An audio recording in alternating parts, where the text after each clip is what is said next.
Ang palay po na ito ay nakukuha po namin sa mga magsasaka po. Aming binibili sa kanila, binayad po namin ng po at walang pagkakautang. After po namin mabili po sa farmers, aming ibibilad po ang palay. Hanggang mapatuyo po namin, tapos po ay aming ibebenta po kay Kiano at Placido. Pinautang po namin ng almost 1 buwan po. Mula po noon, wala na po kami naging contact sa kanya. Hindi na po namin na matawagan.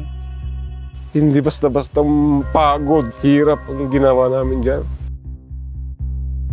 Nagtanim kami para sa pamilya namin. Para kumita kami, hindi ikaw ang kumita.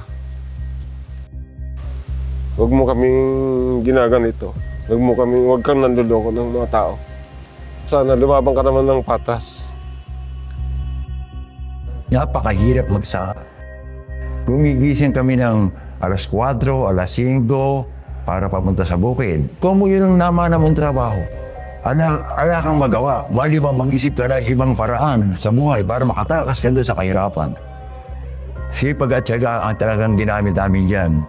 Kami nagbibilad, kami naghahakot, at ala naman kaming masandalan. Yung kami nakaipon na pasok na kami sa negosyo, retire na mamimili ng palay, hindi namin alam na halos ganun din pala hirap. Lahat yung matatandang magpapalay, nadali. Na hindi lang ako ang nadali na mga matandang magpapalay. Meron pang mga iba. Kaya kami nakarating dito para patulong.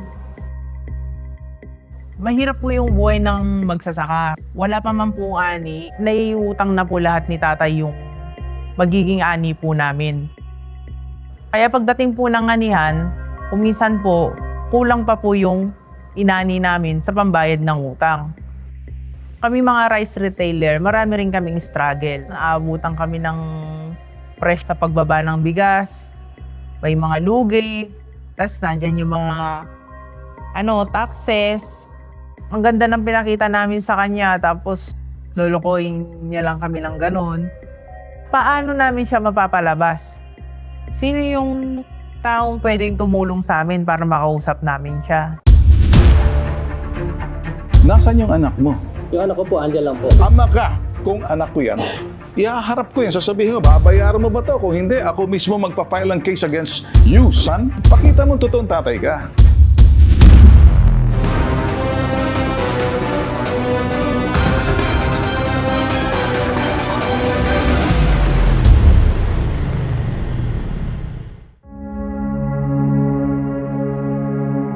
Nakikita niyo ba ang mga palay na ito?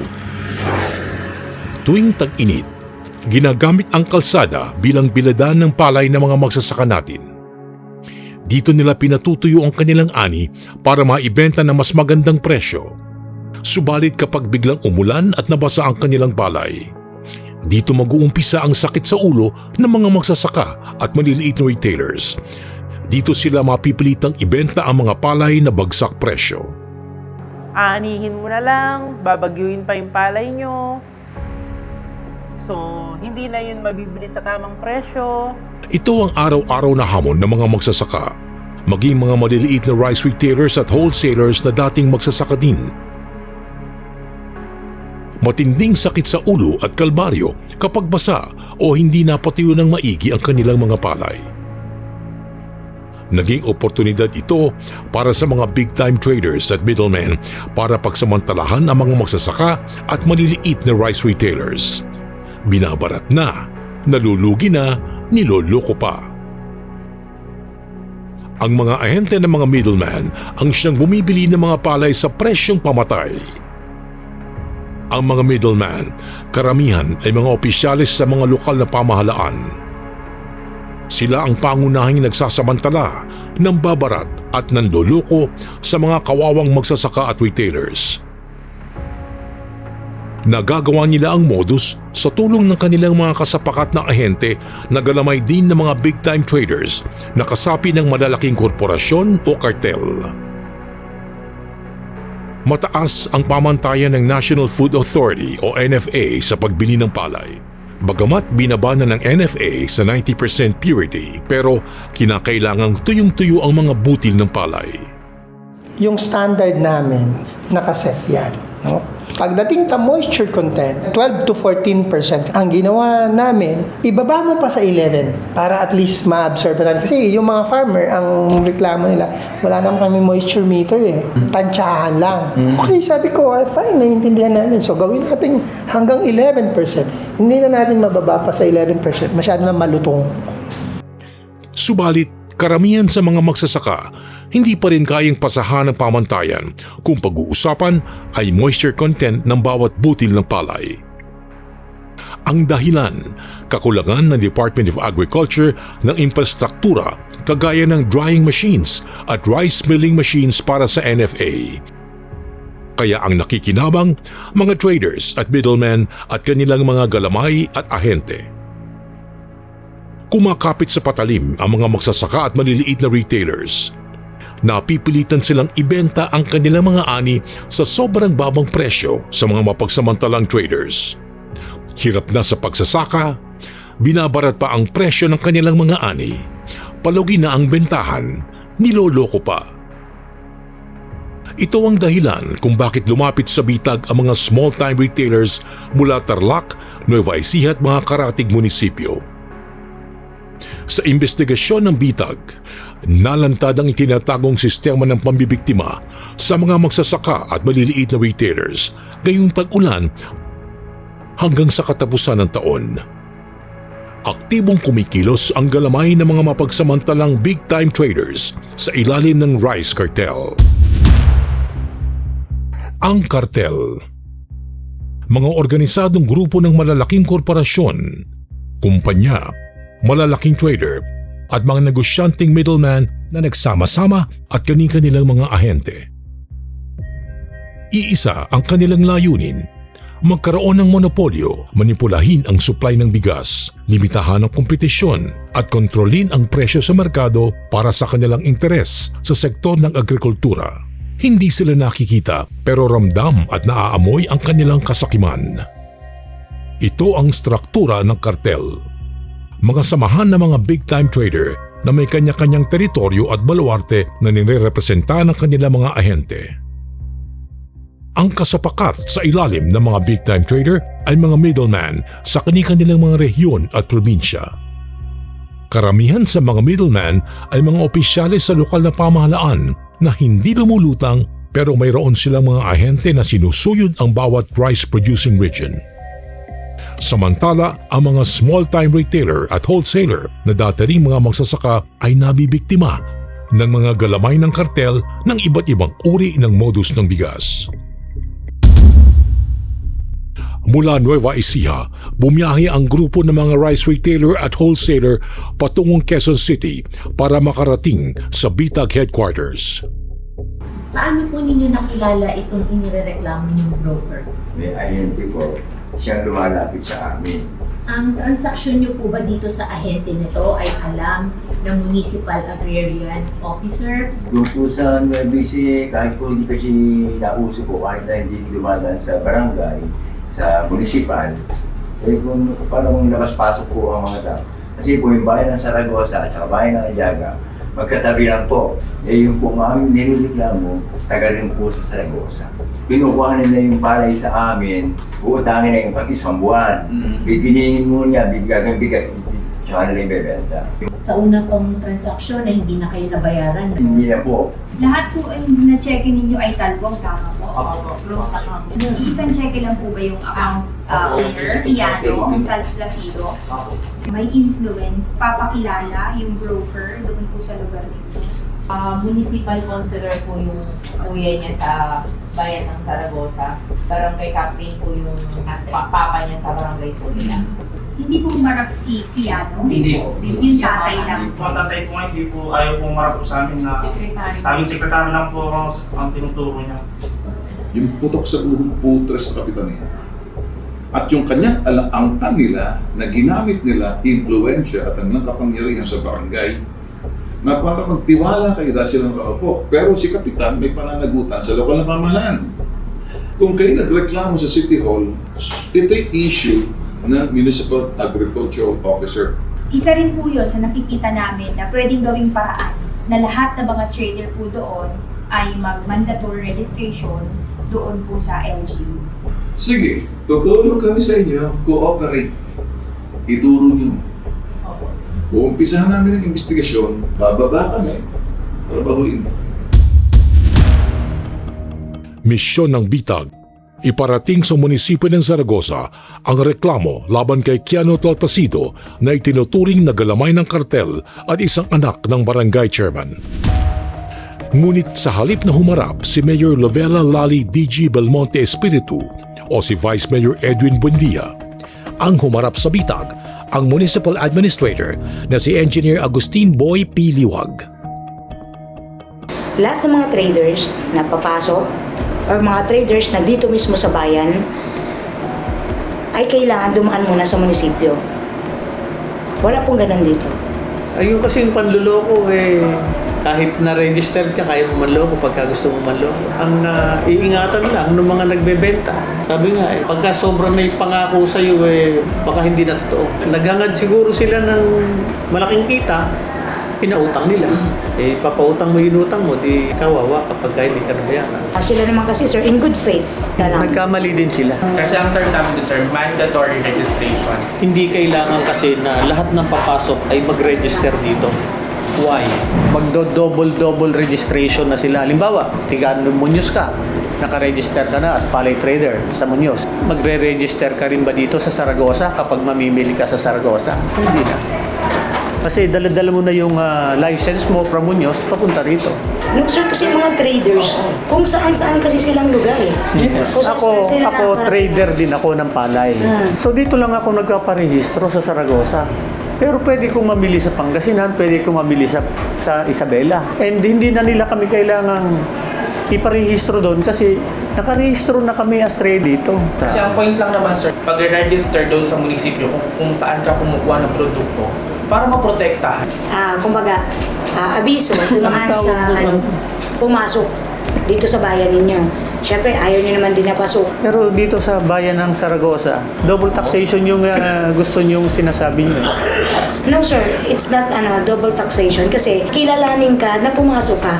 Kasi safety purposes po doon sa mga farmers nyo. Halimbawa po dito sa Zaragoza, may papasok ng mga traders ng mga taga-ibang bayan.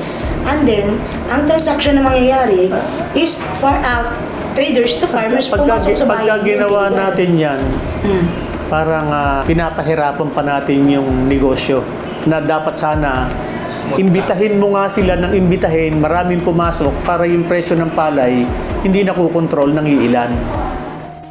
Kung sa Zaragoza, hindi sinuportahan ng Municipal Administrator ang panukalang mandatory registration. Sa Science City of Muñoz, taliwas ang naging desisyon ng kanilang alkalde dahil matapos iharap ng Bitag ang reklamo ng mga magsasaka. Agad silang kumilos at nagpatupad ng ordinansa para proteksyonan ang kanilang mga magsasaka. Bagamat tinutulan ng ibang lokal na pamahalaan ang mandatory registration gaya ng Zaragoza. Ayon kay Department of Agriculture Secretary Francisco T. Laurel Jr., nasa batas na ito sa ilalim ng amended rice tariffication law. The mga middlemen are barangay officials, mga admin, or local officials that's also involved, especially dun sa mga rice. The middlemen are the officials of the LGU that they control yung mga movement and yung mga areas of operations na mga agents are looking for wholesalers and traders, and then kukunin nila, dadalhin doon sa pinakataas na hindi pa natin nakikita. Then yung admin ng Zaragoza, it seems to be that we found out is also involved in trading. And he is against yung sinasabing na parang repression of any traders go into the barangay for database purposes, to which I think yun ang gusto mong isulong na parang hindi sila interesado dyan. Yung bagong Rice Act, this is meant to fix yung mga butas o mga problema sa ating rice industry, no, sa batas at sa mga sistema. Part of this is kailangan mag-register na lahat ng buong chain ng or buong rice industry. Nagde-develop na kami ng software which is called Registry System for Rice Industry, RSRI. So parang lalabas niyan, lahat magkakaroon ng certificate or lisensya to conduct business or trade para makita natin at maproteksyonan natin maigi ang ating mga magsasaka at mga retailers, no, pati na consumer, of course, ng bigas at ng palay. Kung hindi ka na sa registry at nag-trade ka, no, pwede ka ngayon hulihin ng DAIE, yung Inspectorate and Enforcement. Even, siyempre, katulong din natin dyan ng mga ibang government agencies like PNP, NBI, DTI, among others, para mapulis din lahat ng mga sa industry. 5 ng Mayo, sanipuwersang pinagplanuhan ng BITAG at IBMI NGO kasama ang mga biktimang palay at rice retailer ang susunod na hakbang. Ang mga pang-abusong mandarambong, mandurugas, anak lang ng kapitan. Paano pag naging mayor yung kapitan na yan? Magle-level up yung kandurugas nitong anak niya na si Kiano. Kami po bilang maliliit na mga negosyante na mga umaasa lang po sa mga inutang sa mga bangko. Malaking bagay po itong tutulungan niyo po kami. Bababa ako para makita ko na si kapitan parang lumalabas ay kinukonsinti niya yung kanyang anak na mandurugas Hindi lang mandurugas, ninanakawan na kayo Habang patungo ang BITAG sa Saragossa, Nueva Ecija, nakipag-ugnayan ang advance team sa tanggapan ng Philippine National Police Criminal Investigation and Detection Group ng Nueva Ecija. Hiniling naming maging saksi ang mga otoridad sa gagawing konfrontasyon sa pagitan ng BITAG. Mga nagre-reklamong palay retailers. Ang inirereklamong si Kiano Talplasido at ama nitong si Barangay Captain Alvin Talplasido. We have reason to believe which nakikita namin may kinalaman to sa amahan. So that you can witness and so that the DILG can witness also. Sige po. Pakukupanin ko lang po sa aking investigator para ma-observe din po nila yung... Kahit naka-plain clothes lang. Yes, po. Plain clothes ko lang po para walang lumabas na harassment po. Yes, sir. Sige po. Bago dumiretso sa munisipyo ng Saragossa, nag-assemble ang BITAG Investigative Team, mga nagre-reklamong retailers at PNP CIDG sa isang hotel sa Cabanatuan City bilang staging area. Dumating din ang mga agents na ginagamit umano ni Kiano Talplasido na naghahanap ng mga magsasaka retailers na mabibilhan ng palay sa iba't ibang probinsya sa Region 3. Si Kiano, naglilibot sa Iliaga, Santa Rosa, Tarlac, kung saan pa man, naglilibot siya roon. Tama? Doon siya namimili. Hindi nangyari sa Saragossa. Pumupunta ba mag-isa si Kiano? Kasama mga ahente. Mga ahente, kayo yan, ano? Kayo ang nagdala dito kay Kiano sa mga probinsya nila. Tama? Kayo ba'y nagtatrabaho kay Kiano? Kilala niyo si Kiano. So matagal na kayo nakikipag-transaction kay Kiano. Gaano katagal? 5 years. 5 years na. Kumbaga, kayo yung nagagarantiya at kayo nagdala, mga ahente kayo nila Kiano. First time nyo lang na-enkwentro si Kiano at first time yung bayaran na cheque. Tama? Kayo ba'y sumubok lumapit kay Kapitan? Anong sinabi mo kay Kapitan? Kakausapin ko yung anak niya. Ang sagot sa akin, kausapin ko rin sekretarya niya, yun na lang daw ang kausapin. Pag po pupunta po kami doon, hindi po kami inarap. Gusto ko lang makita ang unang hakbang ng hustisya, pakikinggan niya kayo. Parang hindi ganun nakikita namin kay Kapitan. Doon tayo sa tanggapan ng DILG.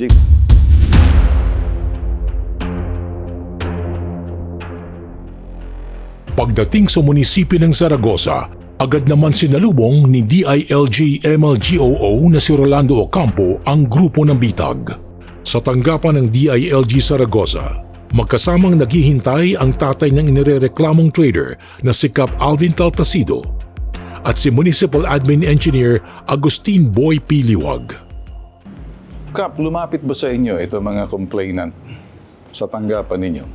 Hinarap ko po sila, sabi ko nga po, hindi tinatakbuhan ng anak ko yung utang at ako naman willing na nagbabayad. Saan po siya nakatira? Sa akin po, sa bahay niyo. nagutang ko po. Kinausap ko po yung mga tao niyo pong in-interview na yan na wag niyo po papautangin ng pamilya ko. Si Kiano, mga anak ko at kahit yun sa pamilya ko. Ito mga victims na to, first time lang nila nakapag-transaction kay Kiano. Ang nagdala ay mga tao ni Kiano na ang tawag kay Kiano, boss. Mag-aantay sila ngayon sa labas. Nasaan yung anak mo? Yung anak ko po, andyan lang po. Bakit hindi papuntahin ang anak mo? Nasa court na po siya. No. Iba yung sa court. Yung korte, sandali. Nasa tamang edad na po, kaya nga. na po yung ginagawa niya. Yes, pero hindi mo hinaharap. Hindi naman ikaw ang tapakay namin eh. It's your son. Why are you defending your son? Saan yung moral authority mo, social responsibility mo na bakit ang anak mo nare-reklamo, tumatayo ka, naglo-lawyer ka sa anak mo. You're giving him sanctuary. Hindi mo pinalulutang. What are you doing? What's your moral obligation? Ama ka, kung anak ko yan, ihaharap ko yan, sasabihin mo, babayaran mo ba to? Kung hindi, ako mismo magpa-file ng case against you, son. Pakita mo totoong tatay ka. Huwag mo akong pakitaan ng ganyan, Kap. Hindi ako bumaba rito para bagat-sayang ka ng panahon. You listen to me. I'm sorry for my language. First time mo ba nakilala si Keanu? Matagal mo na. First time po ni Sir Keanu pong... Nagsampa ka ba ng kaso kay Keanu? Hindi pa po, dahil po, sinachat po ako ni Keanu. Pag nagkapera na po, pupunta po ako dyan, ibabalik ko po yung pera. Unang pagkakataon po ito? Opo, unang pagkakataon po. First time mo nagreklamo? First time, sir. May pupunta kami sa barangay. Nung nagpatawag si Kap, nagbigay siya ng mga papel na kung sino lang gusto magreklamo, pwedeng magreklamo. Pupunta kami sa barangay. So, Si sekretarya po ang humaharap. Ala daw utos si Kap. Kayo ba yung kinausap ni Kap? Isa-isa kayo, sinasabi, sinisisi kayo? Hindi po namin alam na may ganung pangyayari.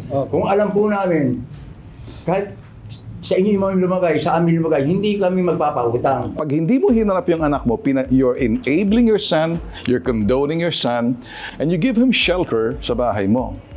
And you don't want him to face the people na nag-akusa sa kanya. Baka ma-depress. Depressed na po sila eh. Parang ang anak mo lang may karapatan ma-depress. Kasi sa amin, ang pag-iimbestiga namin ngayon, hindi para sa palabas, bagkus. Ilalantad namin yung sinasabing, ito ba'y widespread modus operandi na maaring hindi mo alam na kinasasangkutan ng anak mo. Accessory, yung mga sinasabi nating ahente. Sila yung tuso na dapat pinagsasampal-sampal mo. Bakit dinadalang anak mo na parang nilalagyan ka ng ipot sa bunbunan mo, hindi alam, kaya nabibiktima sila. Kastiguhin mo itong tuso na mga ahente na ang tawag sa anak mo, Boss Keanu. Mukhang large scale na to. Your son is 26 years old. Deliberately, intentionally, nagtatago siya and you're giving him a cover. Tawagin mo ang anak mo ngayon at I challenge you, nandyan lang naman siguro. Wala po sir, naniningil din po. Naniningil. How many times mo tinatago yung anak mo na ayaw mahirap sa kanila? So ikaw mismo nagsabi, di bali na lang ako magpiyansa, sampahan nyo na lang ng kaso, magpapiyansa ko, hindi ko mababayaran. Okay? Sabi ko po sa kanila, hindi ko kaya pakuloy anak ko, kung kaya niyo pakuloy dyan na magtanda po. Bakit mo hindi isuka, condemn his action? Sir, ayun... No, sandali, Kap. Kung hindi mo alam ang ginagawa ng mga anak mo, kung disciplinarian ka, dapat tinatawagan. Bakit hindi mo tawagan yan? Wala kang telepono. Meron pong nasa korte na rin po. Hindi, sandali muna. Hindi. Gusto ko lang marinig sa'yo. Iba sa korte. Tawagan mo lang kasi hindi naman ikaw ang pakay namin. Nagpapakita ka lang na you're abating. Hindi po, yun po. Hindi. Ilalagay kita sa tamang lugar. Ilalagay kita sa tamang lugar. Mali ka, Kape. Opo, mali na po, sir. Kung mali ka ngayon, ipalutang mga anak mo. Pero kung sinasabi mo, you're doing this out of love, patinuin mo kasi may isang bagay, may magpapatino yan. Kung di mo kayang patinuin, ako magpapatino. Sasampahan namin ng kaso, may ipit ka. I don't care kung anong sasabihin mo. Hindi mo pa rin ginagawa yung gusto namin gawin, makamtan yung hustisya at katarungan. Unang hakbang na makamtan ng hustisya at katarungan, pakinggan mo, intindihin mo, kaawaan mo, unawain mo. Meron ka bang ganon? Meron po. Meron ka? Meron po. Pakita mo, tawagin mo ang anak mo. Gusto kong bulyawan mo. Hindi na po, sir. Huwag mo na akong kalokohan. Kap. Lokohin mong lelo mong panot, huwag si Bitag, ha? Huwag ako, ha? Huwag ako. Nakikinig sa atin yung pulis. CIDG yan. Sir, Ma-witness yan. Opo. Tutulungan namin yan. Witness siya, hindi siya makikialam. Because this, binibigyan ka namin ng proper forum. Sa ngalan ng sinasabing truth seeking kami. Truth telling, truth presenting. Walang kasinungalingan. Pinagkakaloob namin ang karapatan ng iyong anak na marinig. Kinukubli mo. Pinagkakaroon. No, pakinggan mo ako. Puro kasabat. Kahit na checkmate ka na, sabat ka pa rin ng sabat. Lintek naman ang pangkakatawiran mo. Kung ako lang ang mayor, patitinuin kita eh. Kung ako lang DILG secretary, patitinuin kita eh. Mahal mong anak mo, masakit sa'yo. Pero, para sa kanya to eh. Parang kinukubli mo eh. Sir, wala po ako nakubre. Nasa korte. Sabi, iba yung sa korte. Sir, sila po. Hindi pa nga nagkapasan pa ng korte to. Po, sir, sila po. Hindi, sandali. Kita mo, sandali. Hinahaan mo ba sila mag-file ng korte? Halika nga, sandali. Sandali na, ano?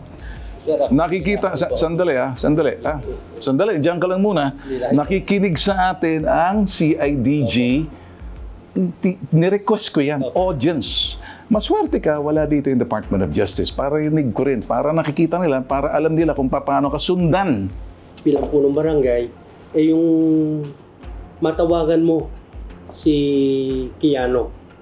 Kasi hindi mo siya mapoproduce physically here today, but ang hiling nga lang din ni Sir Ben, kung matawagan mo lang siya. Ako naman sir, sabi ko nga po. Kukorte mo. Hindi po naman po ako naghahamon sa korte, sir. Kasi po, may isip na rin po anak ko. Yes. Okay. Pero nasa bahay mo. Sa ngayon po, wala po. So, pero kinakanlong mo. Pero may sanctuary. But you're harboring your son. Alam mo, sa totoo lang, mali ka pa rin eh. Mali ka pa rin eh. I-checkmate kita eh. Do you still wanna go on? Because I will keep hammering hanggat hindi ka. Ngayon, kung ayaw mo talagang umamin ng pagkakamali, nakikiusap na sa iyo. Kung talagang pakita mo truthfulness and sincerity. Gusto mo bang mag-file ng case sa anak mo? Pwede kang tumistigo. Sige nga, hahamunin kita. Matanda na po siya. Hindi, sandali. Wala na po siya sa buhay niya. Sandali. So ngayon, isuko mo. Maharap mo. Siya po matanda na. Alam mo, sandali, alam mo, delikado ka. Delikado ka may mayor, delikado ka may barangay. Huwag ka na maging public official. Yung mga ganyang klaseng asal mo, asang ilburnal yan. Huwag mo akong lolokohin, ha? Huwag mo akong lolokohin. Hindi po ako siya naloloko. Hindi, humaharap ka sa akin. Look me in a Sir, hindi po ako naloloko. Dahil ako po siya nagbigay ng 253 na... Shut the sir. End of story. You see this? Narinig niyo ba? Shut the Hindi sir, wala naman pong gano'n. Walang gano'n. Sino niloloko mo? Hindi po sir ako naloloko. Naloloko ka eh. Nakikita. Sino ang mo? Biktima po ako sir ng pamilya ko. Biktima ka ng pamilya mo, hindi mo kontrolado ang anak mo. Kontrolado ko sir lahat. Pero kontrolado mo ang anak? Bakit nagaganyan ka? Hindi, ayoko naman. Namumula ka na ano? Hindi po. Sir, ako po matulungin sa Sir, salamat na po. May pasensya na po, sir. Nakita mo? CIDG. Okay. Pick this up. Hindi po kami masamang tao. Oh, shut the up. Get lost! Alarga! Nakikita niyo? Pasensya ka na, no? Magganong klaseng tao, wala akong patawad eh. Mapapahiya ang Zaragoza LGU. Because you have a barangay chairman who condones, who harbor yung kanyang anak sa modus. Ikaw, nasa admin ka. Ikaw, DLG ka. Yes, sir. So, paano niyo patitinuin yan? Ano ang gagawin ninyo dito? Ibabalik mo ba sa ibaba? Bakit dadaan sa secretary? Bakit hindi magpatawa ng lupon? Nagbigay na siya ng certificate to file action. Walang hearing. That easy? Inarap ba kayo ng punong barangay? Inarap ba kayo nung kanyang nirereklamo? Hindi, sir. Yung patawag niya na mag-aharap dapat kayo ni Mr. Kiano. Wala, sir. Wala siyang patawag eh. Kapag ganun po hindi tamang proseso, ito, mayroong pagkakamaling nangyari. I'm not concluding, Sir Ben, may abuse of authority or misconduct. Ganyan. Doon ako papasok ka sa DIL. Hey, this is what's happening. You have to stop this. Siguro, you have to tell every traders to discourage. Baka kasi dito naman mabibiktima kayo. All traders must register sa LGU before transacting any business as regard to agriculture. So, agricultural product, anything agri. I'm sure, pinupuntahan nila mga lugar na hindi lugar nila, doon sila maghahasik ng lagim. Matapos ang kumprontasyon ng bitag sa harap ng hepe ng DILG Zaragoza at middleman trader na si Municipal Admin Engineer Agustin Liwag, maaaring lingid ito sa kaalaman o maaaring alam din ito ng mayor ng Zaragoza. Nakipag-aregla na si Kapitan sa mga nalokong maliliit na rice at palay retailer na biktima ng kanyang anak na si Kiano. Malinaw na pinapayagan ng munisipyo ng Zaragoza ang ganitong kalakaran. Ayaw ipatupad ng munisipyong Zaragoza ang mandatory registration ng mga ahente, traders at mga galamay ng kartel. Dahil mismong municipal admin, aminadong middleman din daw siya ng mga palay at bigas. Nakatimbre na ito sa tanggapan ni Department of Agriculture Secretary Francisco Tio Laurel Jr. Nakatutok pa rin ang bitag sa kasong ito. Patuloy na nananatili ang patagong kartel sa industriya ng agrikultura. Hindi sila nakikita, subalit ramdam ang kanilang aktibidades at kasakiman mula itaas pa ibaba. Ang mga middlemen at kanilang galamay nasahanay ng LGU sa mga rehiyon at probinsya tulad ng palabas na ito. Kung kayo'y biktima ng ganitong panloloko at kasakiman, ipabitag nyo. Pinupuntahan. Baruga, tell your father stop bullying the community. Pinakikinggan. Walang election pero nagkaroon ng problem siya. So sila ang namili? Opo. Kinukompronta. Ba't kang tatawa-tawa sa akin? Hindi ako nakikipagtawanan sa'yo. Total, wala naman kayong batas. Anarkiya kayo eh. Nag-iimbestiga. Willing naman daw magsettle si nanay. Willing ka naman umalis. So bakit hanggang ngayon wala pa rin? Itinutuwid. Ang menro mo, mekaniko, kaya walang alam. No, sir. Boss, stop it. Sabihin mo dyan sa mekaniko mo sa susunod ha, huwag niyo akong kakantihin. Hindi ako tulfo, si Pitag ako. Maharap ako. Inuunawa. Pakiramdam mo ba? Nakapagpaliwanag ka dun sa LTO? Imbis makapaliwanag, parang lalong bumigat. Kinakatakutan. Illegal to. Bakit pinangangalandakan mo yan sa likod ng truck mo? Anong saysay kung ba't naglalagay ka ng ganyan? Ano sir, Sa mata ng publiko, ginagamit mo sila, niname drop mo sila para untouchable ka. Ginagalang. Kung gusto natin mabalik sa ating poder yung mga bata at itong kinakasama mo, dapat sundin natin yung proseso. Bitag Next Generation. Walang katapat. Walang katulad.